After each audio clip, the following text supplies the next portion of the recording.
Just a wild Wednesday out in Chicago yesterday. Justin Fields, of course, as you saw, started the day responding to a question about playing free, saying some of his limitations could be coaching. By the time practice was over, you saw that there where he was walking all of it back, saying he doesn't blame anyone but himself.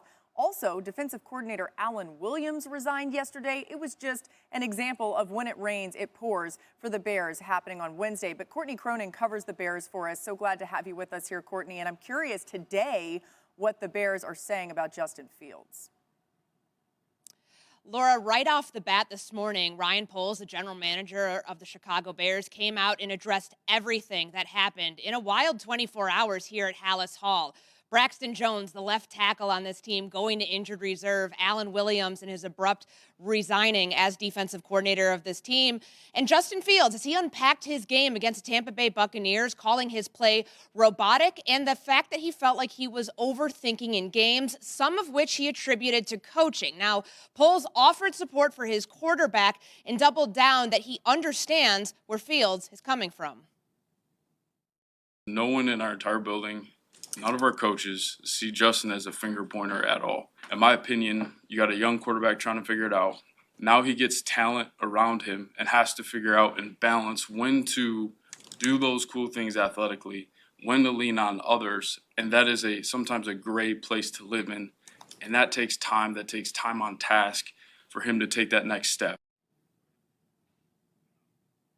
Offensive coordinator Luke Getsy echoed Poles' sentiment here this morning and pointed to the fact that this team is 0-2 right now. So he understands the frustrations of his young 24-year-old quarterback going through the process of trying to figure out how to do this at a high level. And Getsy said that sometimes those added expectations put pressure on people, but the Bears believe in their process with Justin Fields. It's something that they are going to continue forward with here as they get ready to face the world champions in Kansas City in Week 3.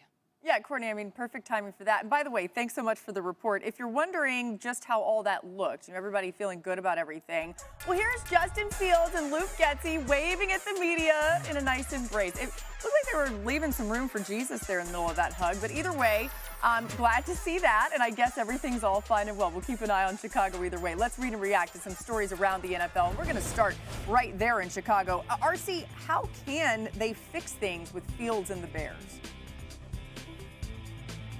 Well, I think whether it's coaching or Justin Fields thinking too much, Justin Fields has to get back to being natural. And sometimes coaching can help that. Justin, if you get through your progression and it's 1, 2, 3, you have to have that internal clock where you use your legs. Yes, you want to use the DJ Moores and now think about the protections and taking that next step as a passer. But what made you great was your athletic ability that you use. Start to use it, and Luke Getsy can work on getting some more quarterback runs called to get him in the groove.